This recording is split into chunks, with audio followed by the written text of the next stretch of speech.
Comment développer un business qui va dépasser 2 millions sans un gros capital de départ? Retenez bien ceci, le cash pour une entreprise, c'est la vie. Mais au début de nos activités, nous n'avons pas toujours du capital. Pour répondre à ce problème dans mes débuts en business, j'ai dû mettre en place une méthode qui repose sur 3 principes et qui ont été un game changer pour mon premier business et qui m'a permis d'avoir un positionnement stratégique dans ma zone face à mes concurrents. Je vais partager avec toi ces 3 principes qui pour moi enracinent un jeune business. Principe numéro 1, la qualité. La qualité du service doit être impeccable. Fais preuve de dextérité, preuve que tu maîtrises chaque détail relatif à ton activité. Le manque d'expérience se remarque très facilement par un client et réduit de façon considérable le niveau de confiance que celui-ci t'accorde. Même si tu as tes débuts, ne le laisse pas paraître. Parle moins, écoute plus. Cela te permettra de comprendre et de connaître exactement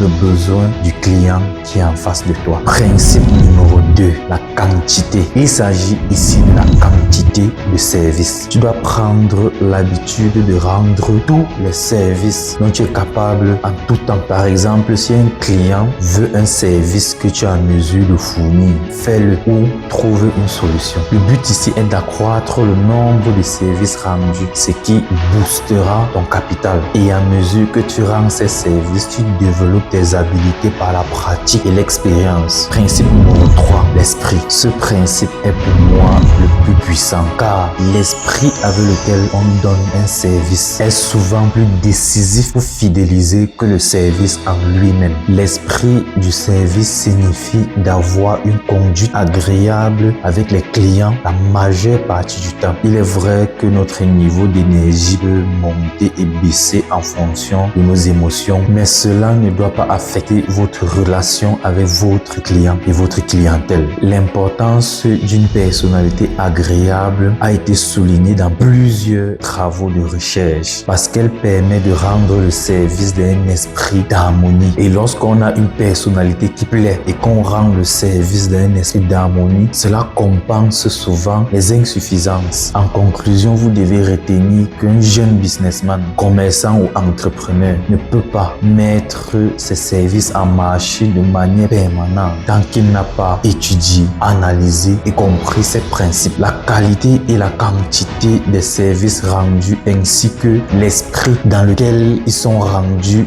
déterminent en grande partie la durée de l'emploi, donc votre capacité à fidéliser. Pourquoi j'insiste sur la fidélisation? Car aucun business ne peut réussir de façon durable sans clients fidèles. Mon nom est Zach, je suis jeune businessman et entrepreneur et ici je t'aide à penser comme un véritable opérateur.